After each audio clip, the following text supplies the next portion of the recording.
বাদামের মধ্যে কয়েকটি খেজুর দিয়ে পুরায় রসগোল্লার মতো একটি লাড্ডু বানিয়েছি। এটা খেতে এত বেশি দুর্দান্ত হয় যে একবার না বানালে এর টেস্টটা আপনি বুঝতেই পারবেন না। কোনো প্রকার চিনি বা গুড় ছাড়াই এই লাড্ডুটি তৈরি করা হয়েছে। যাদের ডায়াবেটিক্স আছে এবং যারা ডায়েট করছেন তারাও এই লাড্ডুটি অনায়াসে খেতে পারবেন। রেসিপিটি শিখে রাখুন, আপনাদের কাজে আসবে।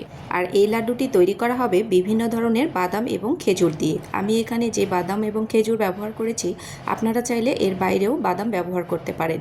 তো এখানে আমি কাজু বাদাম নিয়েছি, চীনা বাদাম, সাথে রয়েছে কুমড়োর বীজ। প্রথমে আমি কুমড়োর বীজটাকে হালকা একটু টেলে নেব। আর এখানে কুমড়োর বীজের পরিমাণ রয়েছে প্রায় 50 গ্রামের মতো। এগুলোকে আমি 2 থেকে 3 মিনিটের মতো মিডিয়াম আঁচে ভেজে নিয়েছি। নামিয়ে নিয়ে এরপর আমি কাজু বাদামটাকেও হালকা একটু রোস্ট করে নিচ্ছি। এখানে কাজু বাদাম রয়েছে 100 গ্রামের মতো।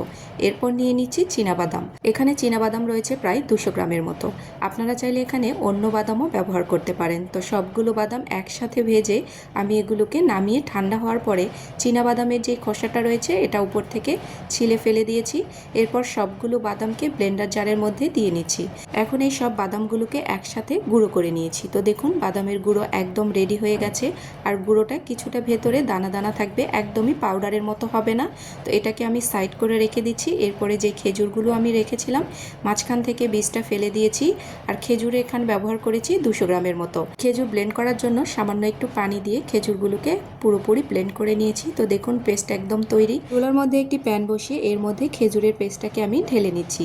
তো সবটুকু পেস্ট দিয়ে নিচ্ছি। এই পেস্টটা দিয়ে এর মিষ্টির পরিমাণটা একদমই পারফেক্ট হবে। আমি যেই মাপ অনুযায়ী করেছি আপনারাও ট্রাই করবেন এভাবে তৈরি করার জন্য। তো এখন এটাকে একটু হালকা নেড়েচেড়ে গরম করে নিয়েছি। এরপর যে বাদামের গুঁড়োটা তৈরি করে রেখেছিলাম এটা পুরোটাই এর মধ্যে দিয়ে নেব। এখন নাড়াচাড়া করতেই থাকবো যতক্ষণ না এটা আঠালো হয়ে আসে। যখন দেখবেন প্যানের গা থেকে ছেড়ে ছেড়ে আসছে তখনই বুঝতে পারবেন যে এটা একদম তৈরি হয়ে গেছে। তো এখন আমি আরও কিছুক্ষণ এটাকে নাড়াচাড়া করে একটু শক্ত বানিয়ে নেব। তো এটা হয়ে গেছে, আমি নামিয়ে ঠান্ডা করার জন্য রেখে দিয়েছি।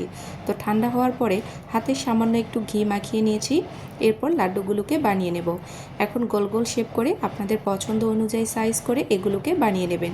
তো আমি একটু বড় বড় করেই বানিয়ে নিচ্ছি। আর এটা খেতে এত বেশি মজাদার হয় যে কেউ খাওয়ার পরে আপনাকে জিজ্ঞেস করবে যে আপনি কিভাবে এটি তৈরি করেছেন। তো আজকের রেসিপিটি যদি আপনাদের কাছে ভালো লেগে থাকে অবশ্যই আপনাদের টাইম লাইনে অথবা আপনাদের ফ্রেন্ড অ্যান্ড ফ্যামিলির কাছে শেয়ার করে দেবেন। তো এরপরে আমি কিছুটা সাদা তিল নিয়েছি, তিলের মধ্যে এই লাড্ডুগুলোকে গড়িয়ে নিচ্ছি। তো আপনাদের কাছে যদি তিল না থাকে না নিলেও হবে, তবে এভাবে দিলে দেখতে অনেকটা সুন্দর লাগে। তো দেখুন সবগুলো লাড্ডু একদমই রেডি হয়ে গেছে। দেখেই মনে হচ্ছে না এটা কতটা লোভনীয় হয়েছে। আর এটা খেতেও অনেক বেশি মজাদার। একটা লাড্ডু আমি ভেঙে দেখাচ্ছি, দেখুন ভেতরটা কতটা সুন্দর হয়েছে। আর এটা খেতে এত বেশি মজাদার হয় যে একটা মুখে দিলে আরেকটা দিতে ইচ্ছে করবে। আল্লাহ হাফেজ।